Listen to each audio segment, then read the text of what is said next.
Reverend Dr. Chaplain King, founder, chief executive officer of Black Women Empowered. Want to say God bless to the Fernwood family.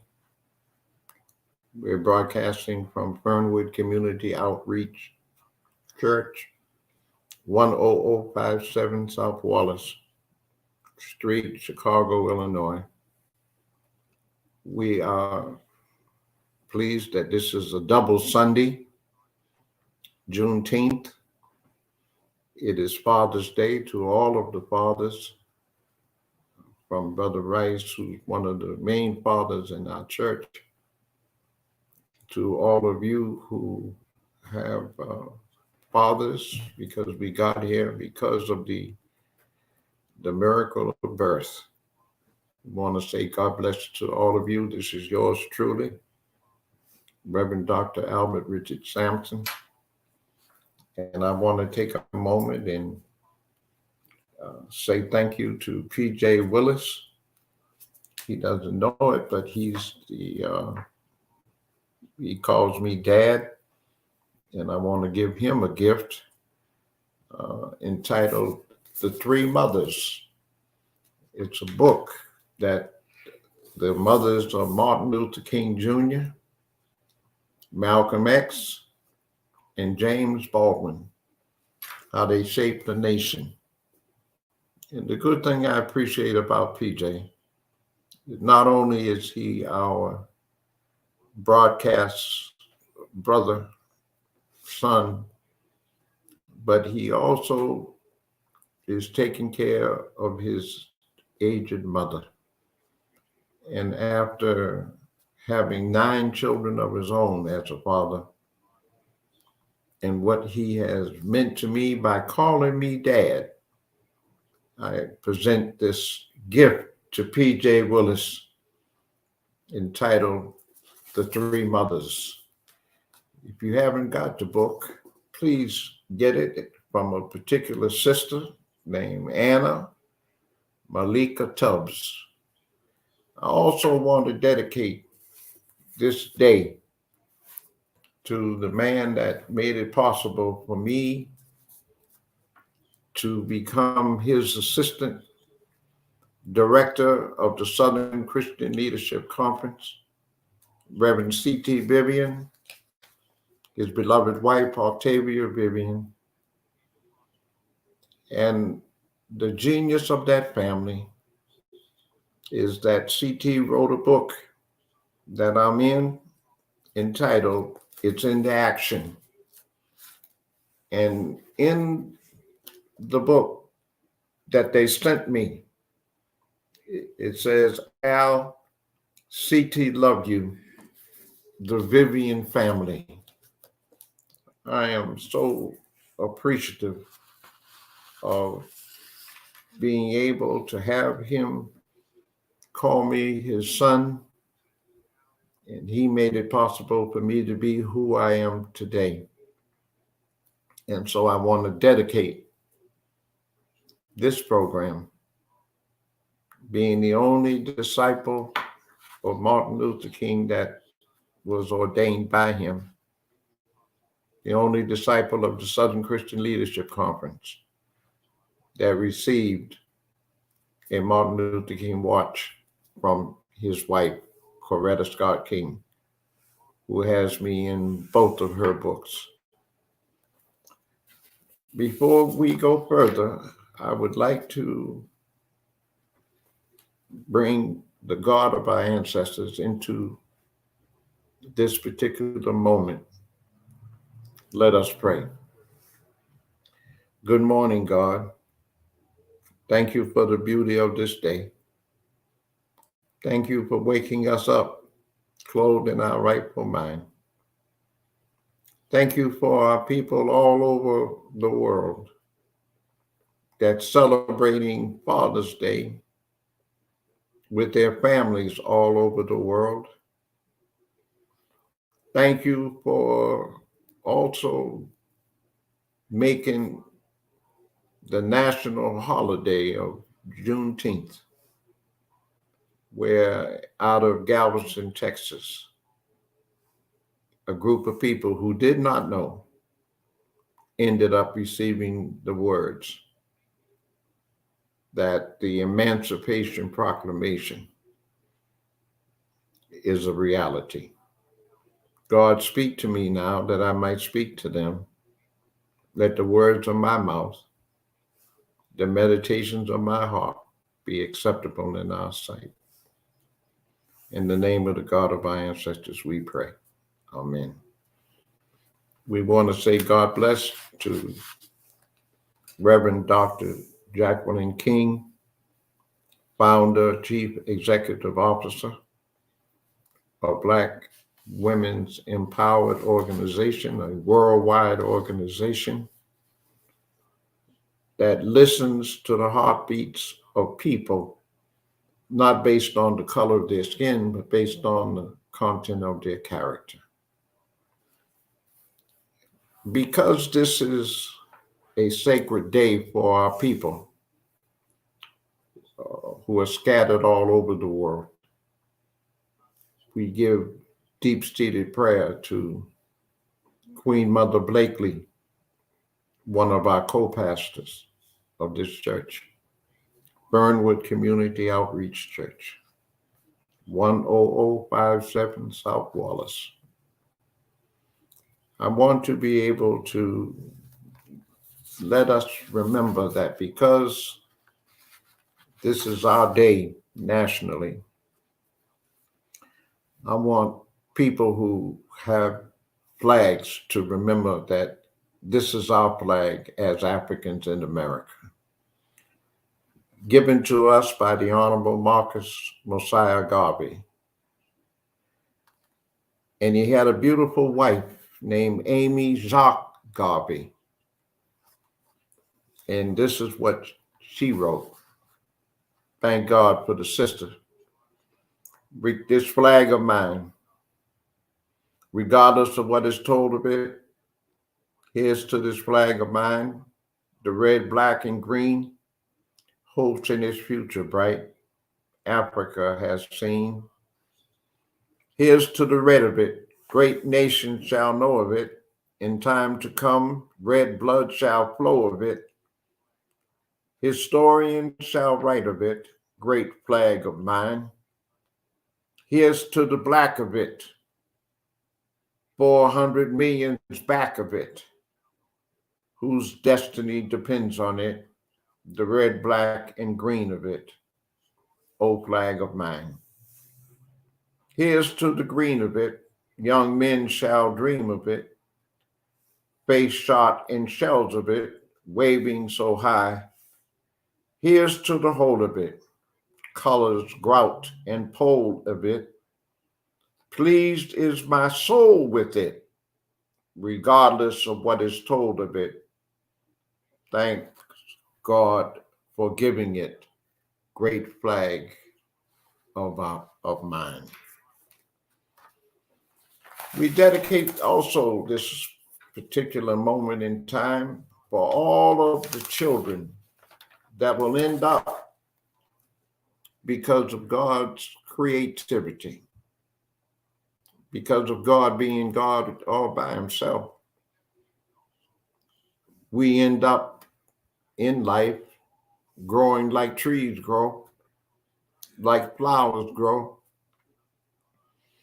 And one day they will be moving from childhood to adulthood, from motherhood to fatherhood.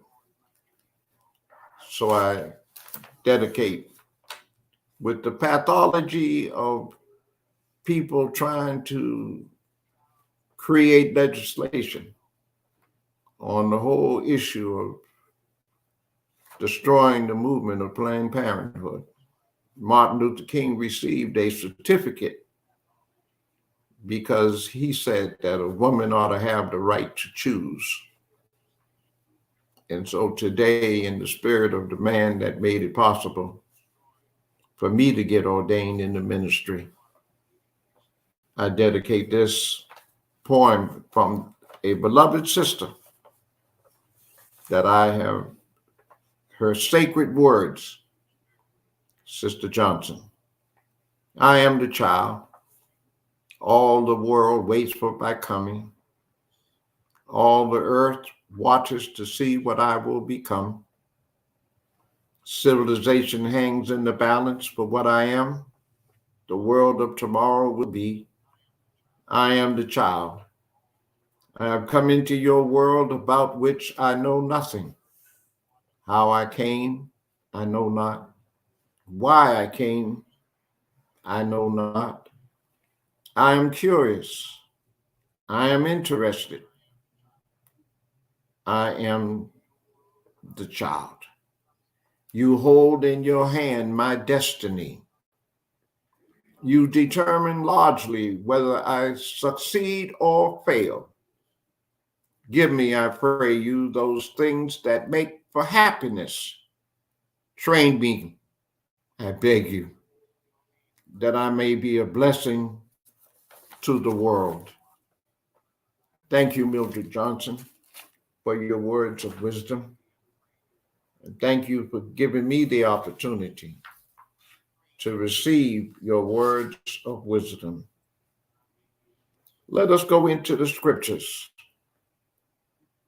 The subject this morning is, who shall believe the report? Who shall believe the report? Proverbs 15:26 through 32.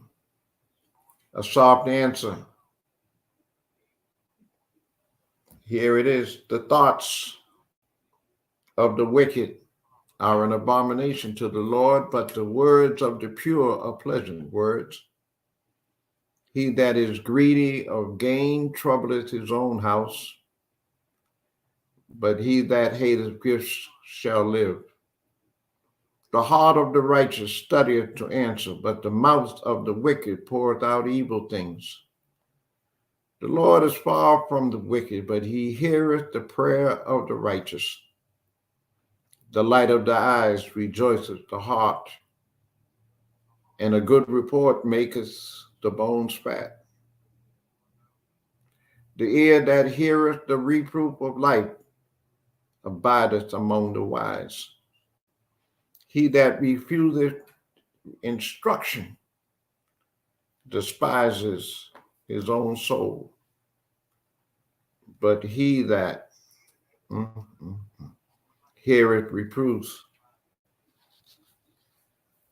getteth understanding.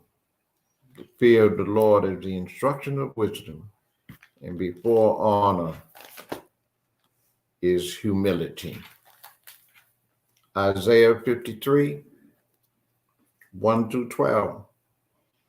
Who hath believed our report, and to whom is the arm of the Lord revealed? But he shall grow up before him as a tender plant, and as a root out of a dry ground. He hath no form nor comeliness, and when we shall see him, there is no beauty that we should desire him. He is despised and rejected of men, a man of sorrows and acquainted with grief. And we hid, as it were, our faces from him. He was despised, and we esteemed him not. Surely he hath borne our griefs and carried our sorrows. Yet we did esteem him stricken, smitten of God, and afflicted. But he was wounded for our transgressions. He was wounded for our transgressions. He was bruised for our iniquities. The chastisement of our peace was upon him, and with his stripes we are healed. All we like sheep have gone astray. We have turned everyone to his own way, and the Lord hath laid on him the iniquity of us all.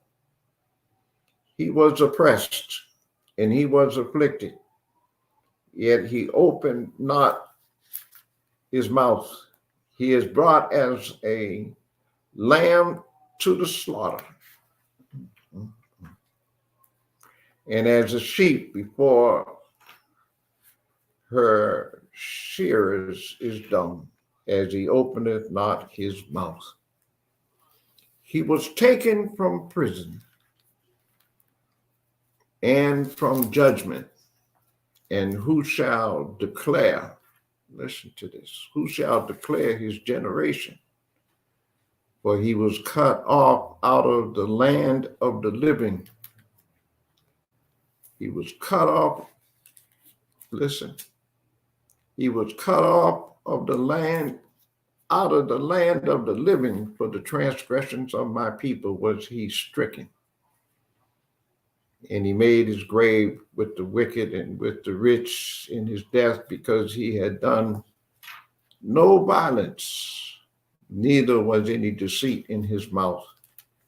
Yet it pleased the Lord to bruise him. He hath put him to grief. When thou shalt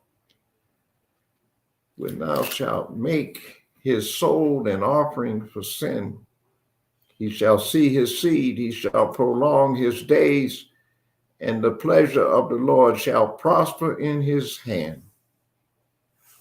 He shall see of the travail of his soul, and shall be satisfied by his knowledge. Shall my righteous servant justify many, for he shall bear their iniquities. Therefore will I divide him a portion with the great, and he shall divide the spoil. Listen to this. He shall divide the spoil with the strong. Because he hath poured out his soul unto death, and he was numbered with the transgressors, and he bare the sin of many, and made intercession for the transgressors.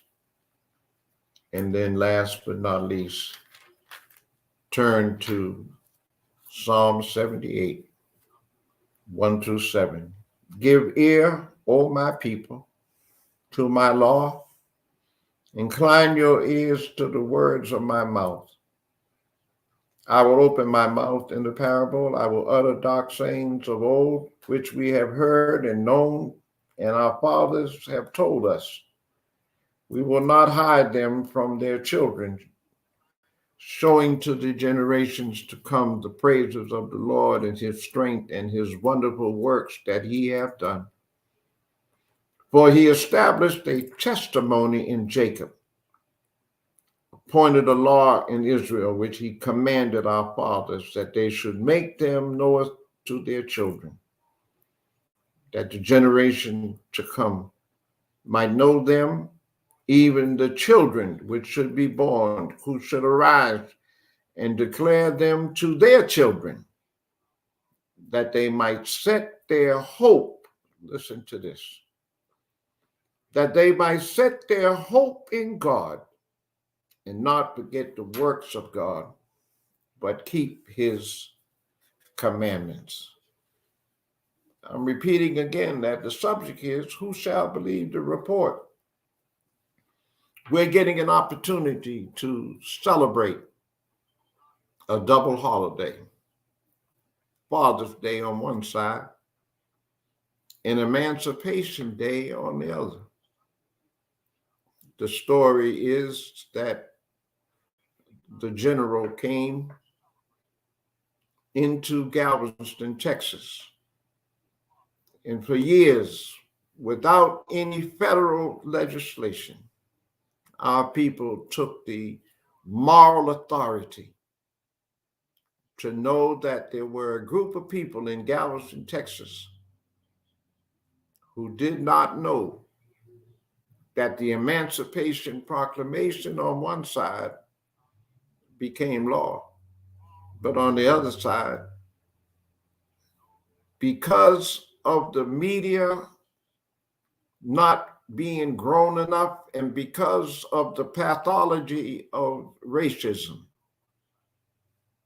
in Galveston, Texas, they didn't want our people to know that we were free.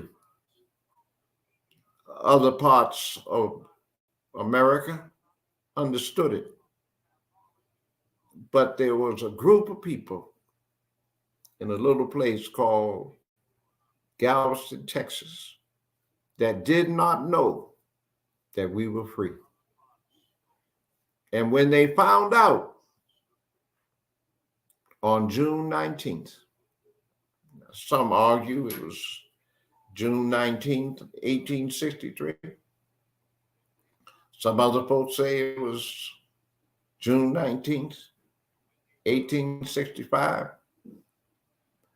But the reality is, which is the subject of my sentence, who shall believe the report? Meaning that it's okay to sit around and argue what Dr. King called the paralysis of the analysis.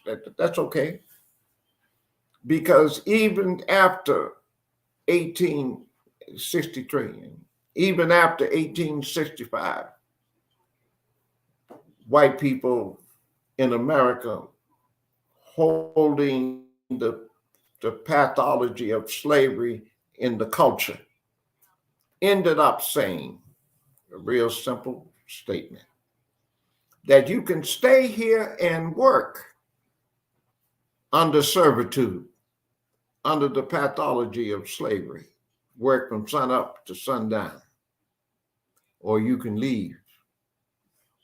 And so some of our people in the history of the Texas Black people raised $1,000 and went over to Houston and built a park that based on the land of several thousand acres and called that Emancipation Park.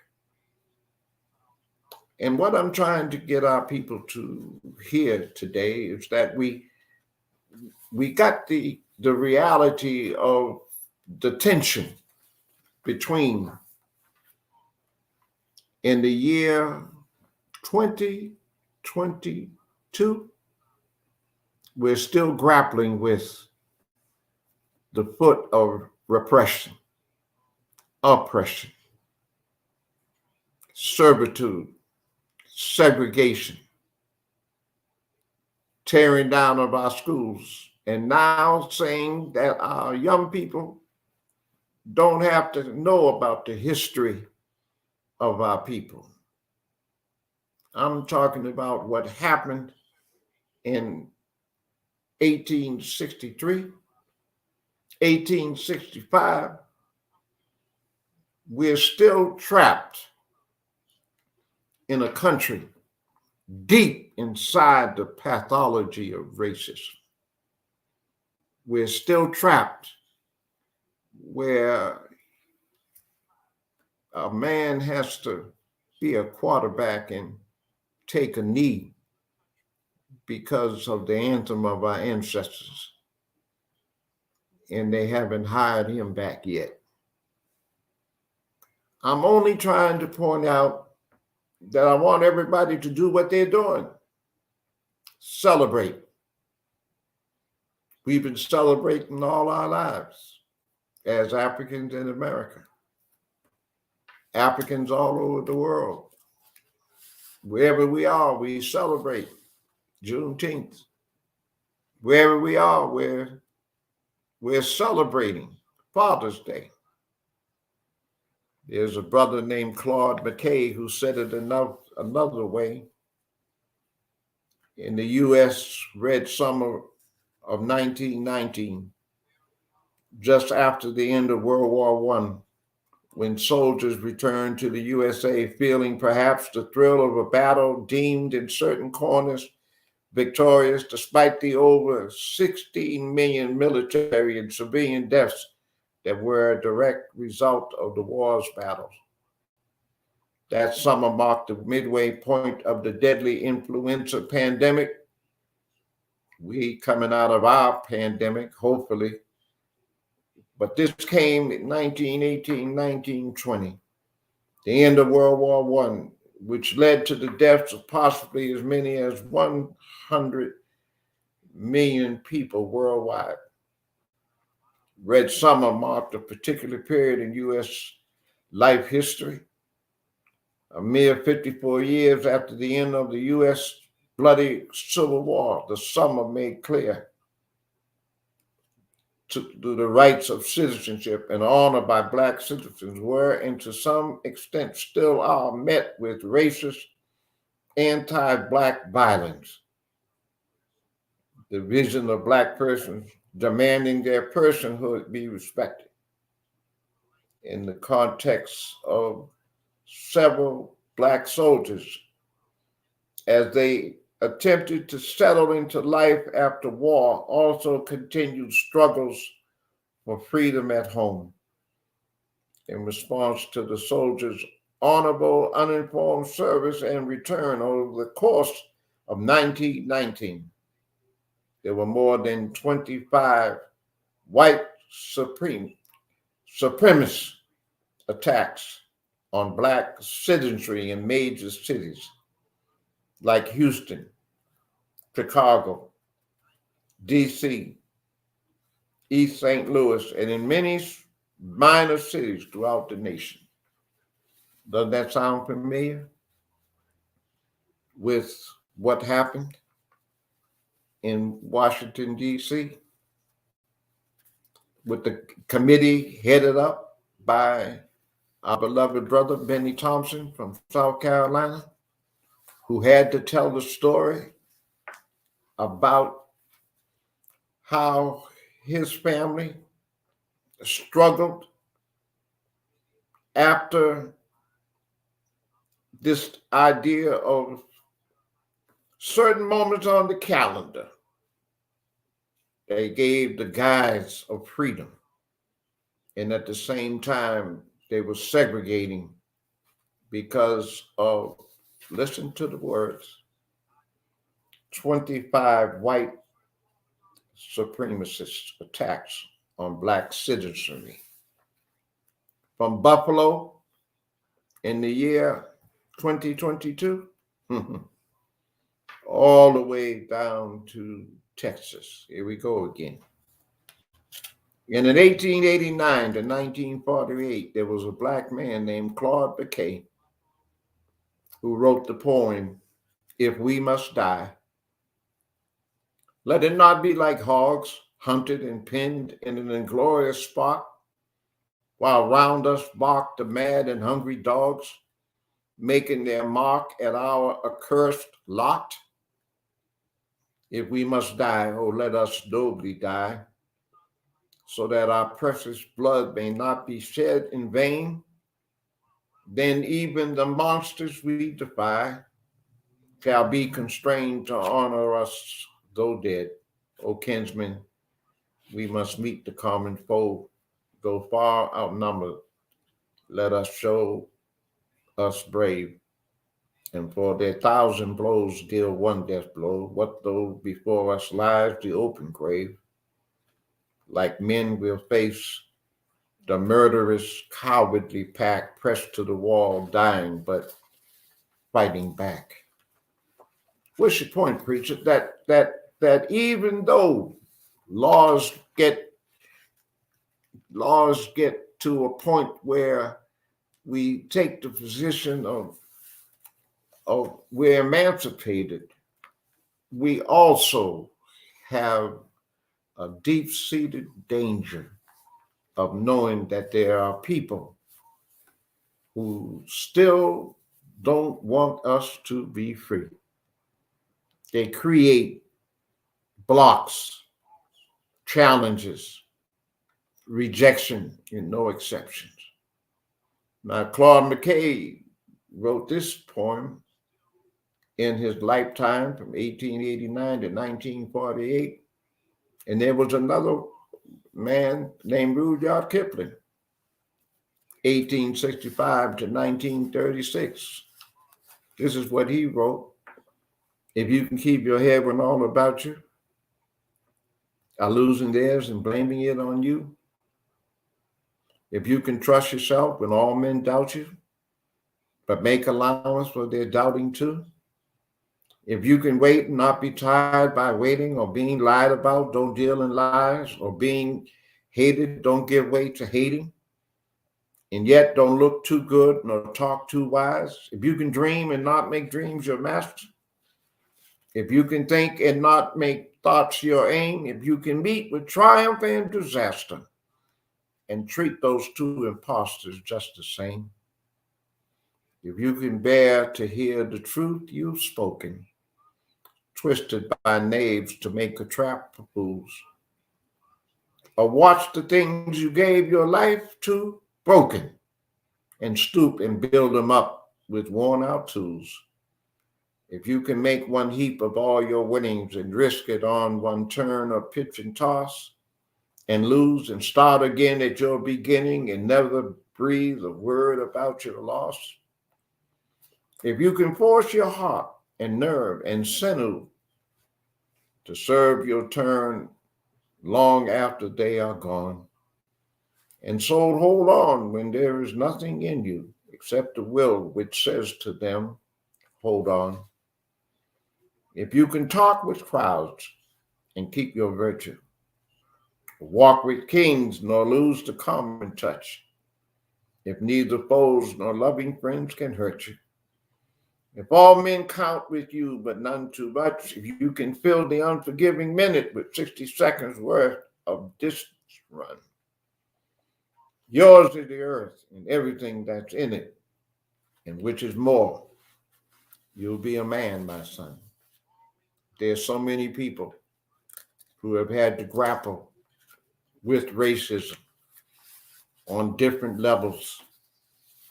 There's so many people who are stuck with, what am I to do with me? There are so many people who are still trying to say, how do I make it through the storms? How do I make it through the pathology of segregation, the pathology of discrimination and rejection? Martin King said that you got to remember that angel food cake is white. Devil's food cake is black. All of these kinds of barriers, who shall believe the report? And you got to be able to say to yourself, I'm not going to let nobody turn me around.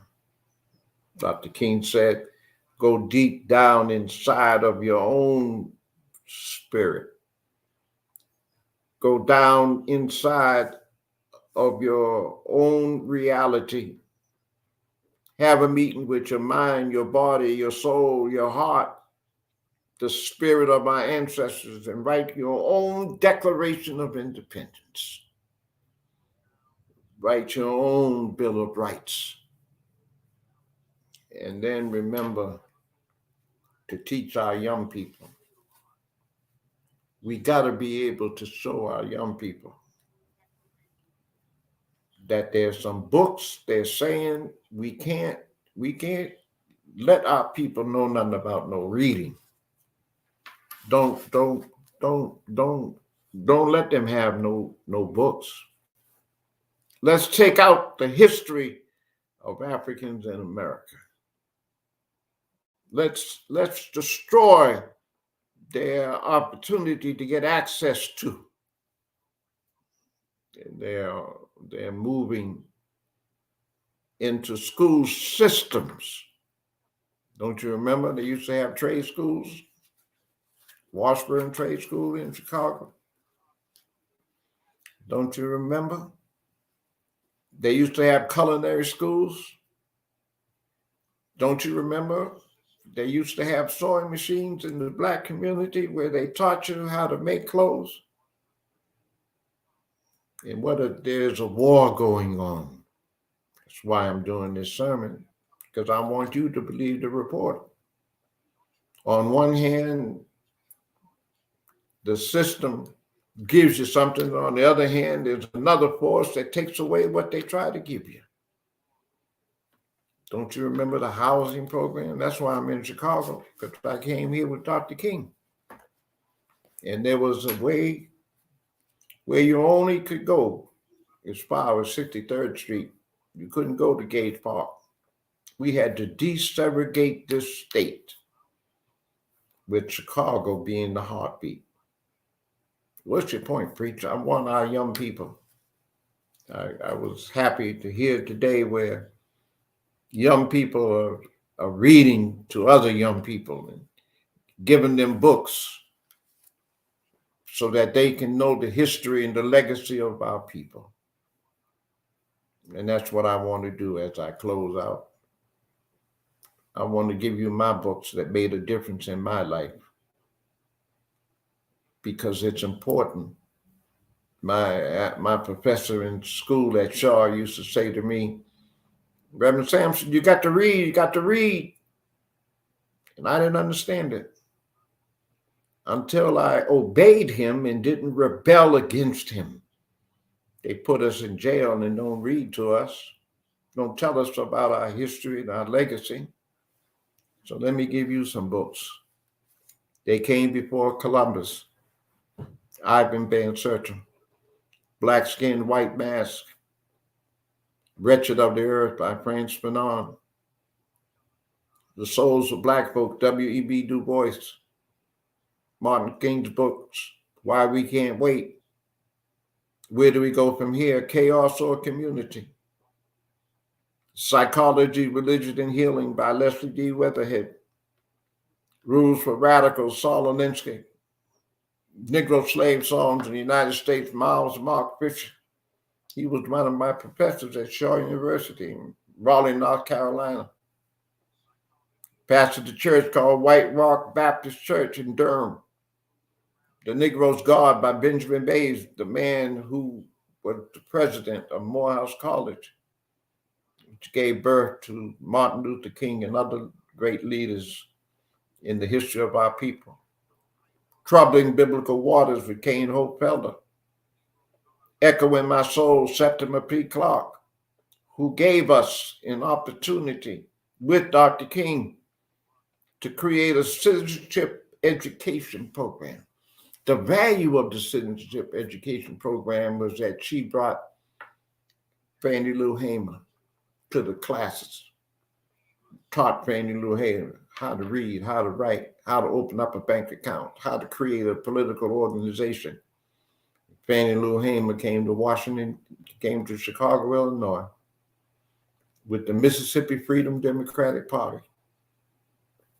And she ended up with the immortal words, I'm sick and tired of being sick and tired of being sick and tired. We got to read. We got to know these books. The Miseducation of the Negro, Carter G. Woodson. Dennis Kimbrough, Wealth Choices. God in the Ghetto by Reverend William A. Jones. America, What Are You to Me by Bishop R. Pryor. Dick Gregory's book, Callous on My Soul. J.R. Rogers' book, I met him in New York, peddling his book up and down the streets of Harlem. The name of the book, listen to me this morning. The name of the book was 100 Amazing Facts About the Negro. No other culture has to move around talking about 100 amazing facts about the Italians, 100 amazing facts about the Polish.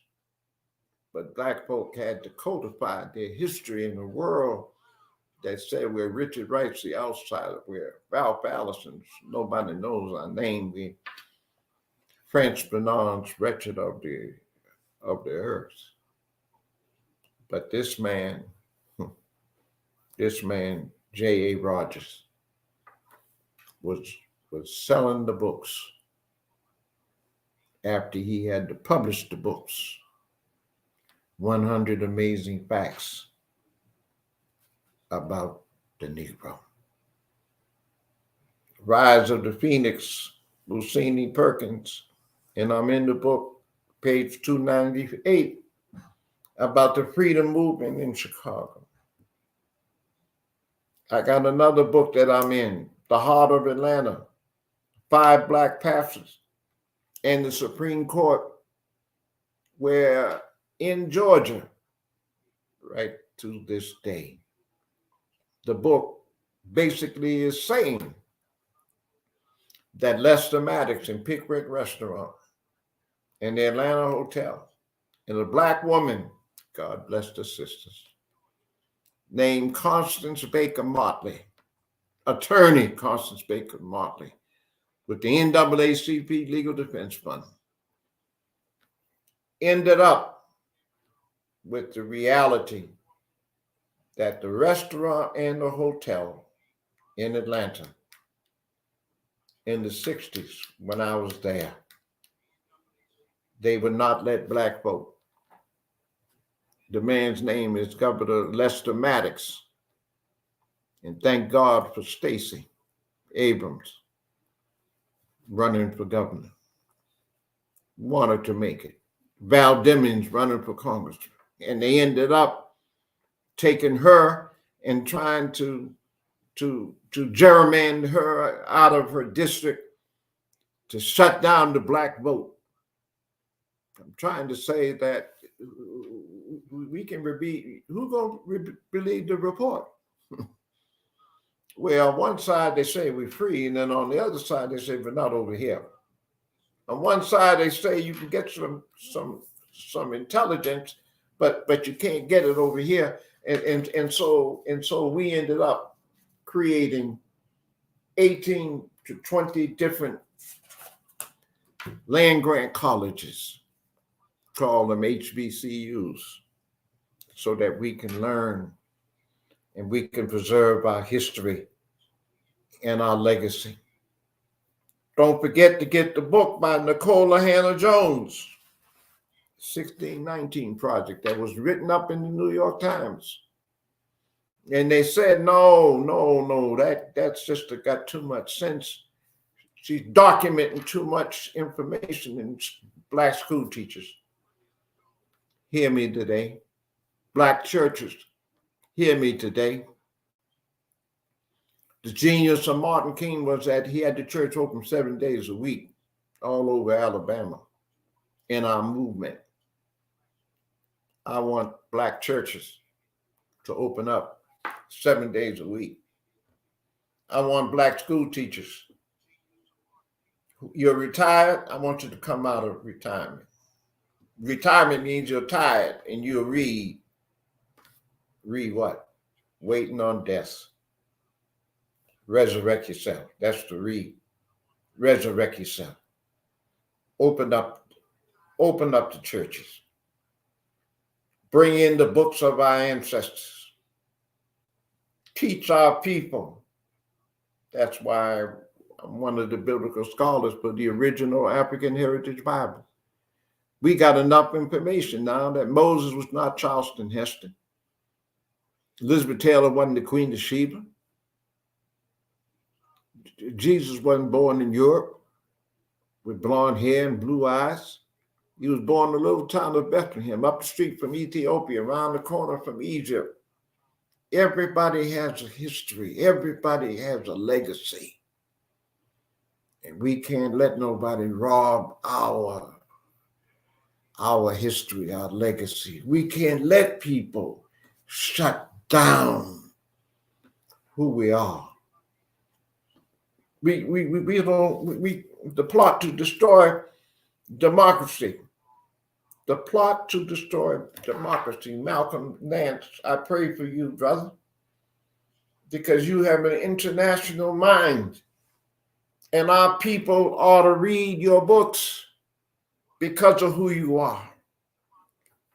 Hermine Hartman wrote a book, Indigo, about the leadership in Black America. And I just gave the book, The Three Mothers. The Three Mothers. Why is that important? Because these three women, Malcolm X's mother, Martin Luther King's mother, James Baldwin's mother who wrote the book, Nobody Knows My Name. What are you trying to say, Reverend? That we have to preserve our legacy. I'm not worried about people saying he keep talking about Martin Luther King. He keep talking about he was ordained. That don't bother me. It don't bother me if somebody don't say to me Happy Father's Day. It don't bother me. Because when you know your identity, then you understand your pathway of reality. That you are somebody. God made you somebody. God made it possible for who you are. Do you remember this, sister? It was written in 1978. Here we are in 2022. You may write me down in history, still I rise.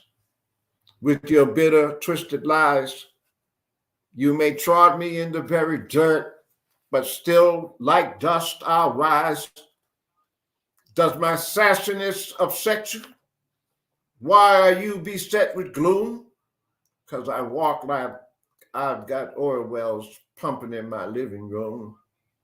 Just like moons and like suns with the certainty of tides, just like hopes springing high, still I'll rise. Did you want to see me broken? Bowed head and lowered eyes? Shoulders falling down like teardrops, weakened by my soulful cries? Does my haughtiness offend you? Don't you take it awful hard? Because I laugh like I've got gold mines digging in my own backyard? You may shoot me, and you do. All over Black America. Can't walk your dog. Can't go from one part of America to another part before you take me out my car and put me in a jail because I'm Black. The song that Phil Johnson sang. Is it because I'm Black? Yes. You may shoot me with your words. You may cut me with your eyes.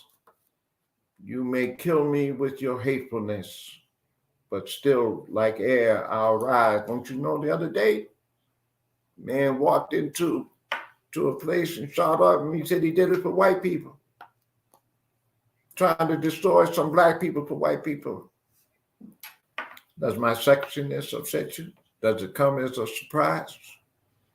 That I dance like I've got diamonds at the meeting of my thighs? Out of the huts of history's shame I rise. Up from a past that's rooted in pain I rise. I'm a Black ocean, leaping and wide, welling and swelling I bear in the tide. Leaving behind nights of terror and fear, I rise into a daybreak. Beautiful woman. God won't ask what kind of car you drove.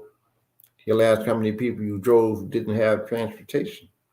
God won't ask the square footage of your house. He'll ask how many people you welcomed into your house. God won't ask about the clothes you had in your closet. He'll ask how many you helped to clothe. God won't ask what your highest salary was. He'll ask if you compromise your character to obtain it. Herschel Walker. And I hope my beloved brother Warnock wins down there in Georgia. God won't ask what your job title was. He'll ask if you performed your job to the best of our ability. God won't ask how many friends you had. He'll ask how many people to whom you were a friend to. Mm-hmm. God won't ask in what neighborhood you lived. He'll ask how you treated your neighbors and how your neighbors treated you. There's a young lady in our church named Marissa Epps. She came to me last year and said, Reverend, I got a song on my heart. And I want you helped me put it on the airwaves, and I did. What you don't know is I kept the song because it's been a beautiful song that I have thought about in my life. And the words go like this: I'm going to be ready. I say a prayer every night. Whatever I do, I'll get it right. With no regret, no guilt or shame this time. No, not this time. Once I surrender, I won't dare look back, because if I do, I'll get off track. Move ahead in faith and patiently await your answer. What will it be?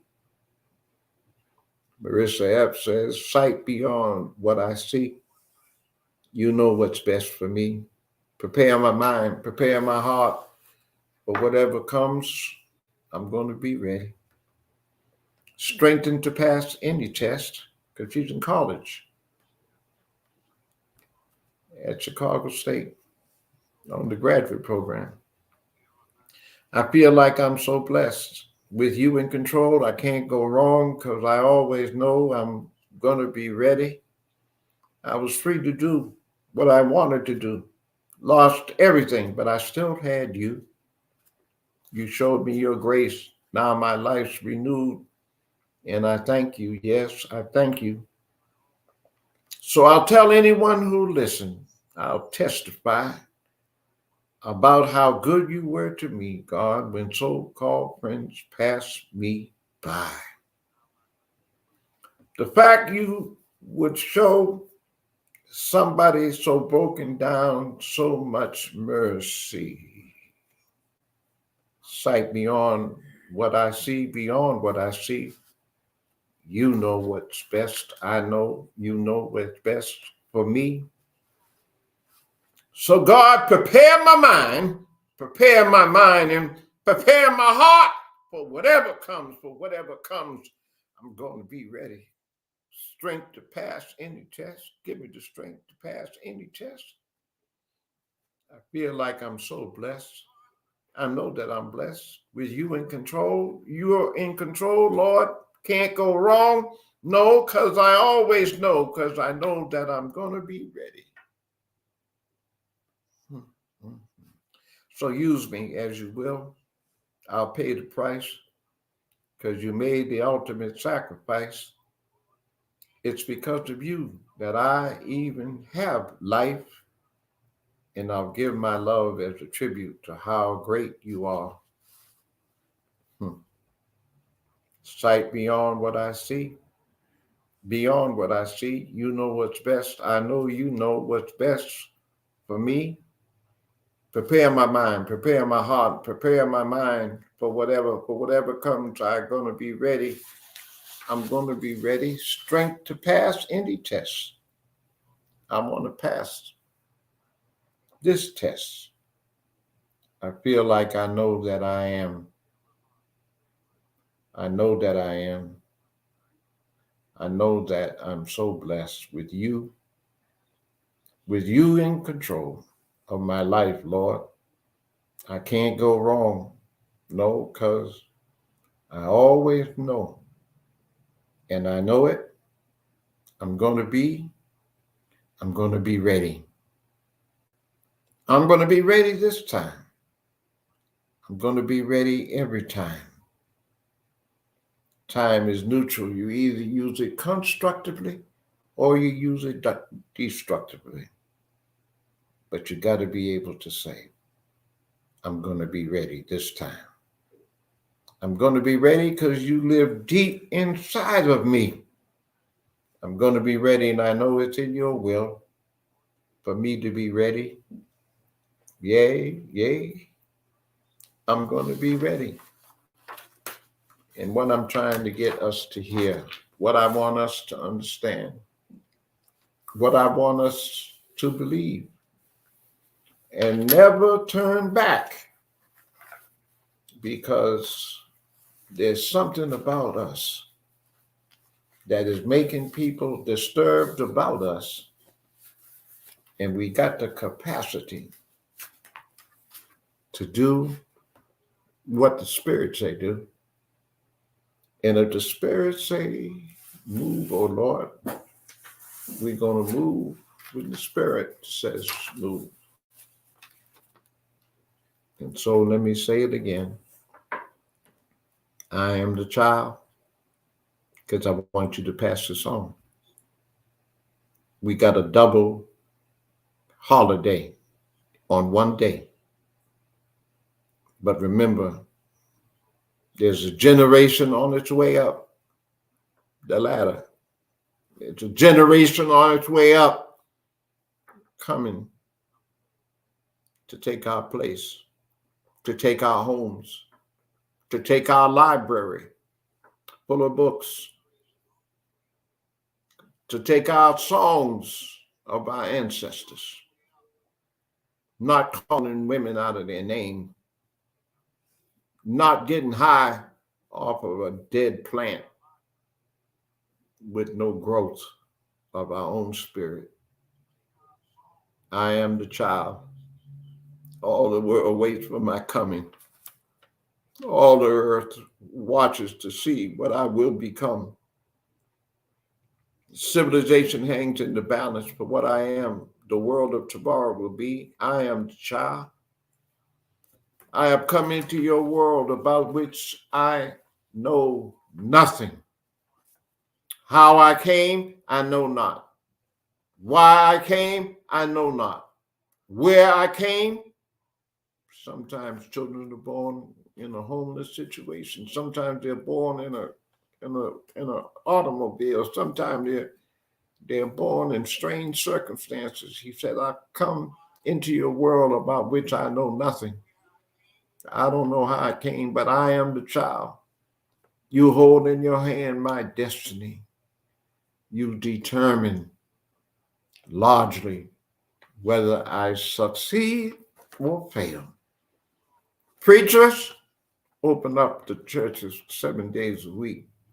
Teachers and wannabe teachers, open up the libraries, bring the books, starting in the month of July. Bring the books to the churches. Name the books that you bring. Create the catalog so that our people who have the history and the legacy can be able to get ready. Give me, I pray you, those things that make for happiness. See what they're saying? Train me, I beg you, that I may be a blessing to the world. Do you think God is through? There's some more Martin Luther Kings.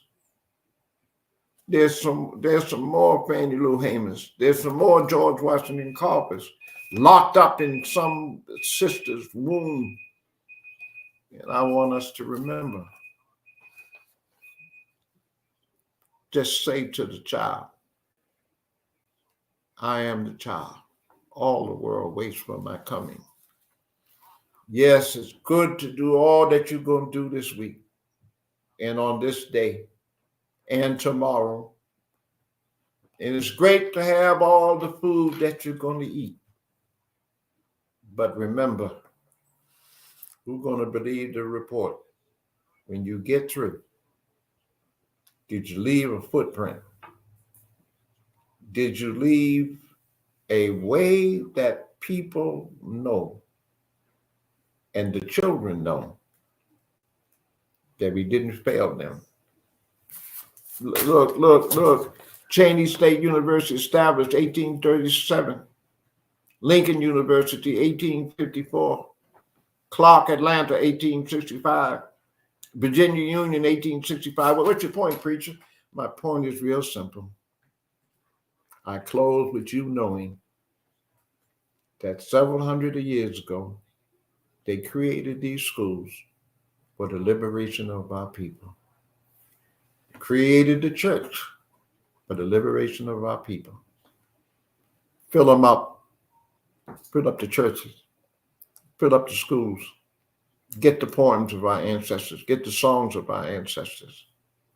But most of all, get your mind straight. Get your heart straight. And get your decisions straight. Because God needs you. Anytime a black woman can write some books and some black folk can write some books, we ought to bring them to the church, and we ought to create our school inside the church. May the Lord bless you. May the devil forget to take you. God bless you.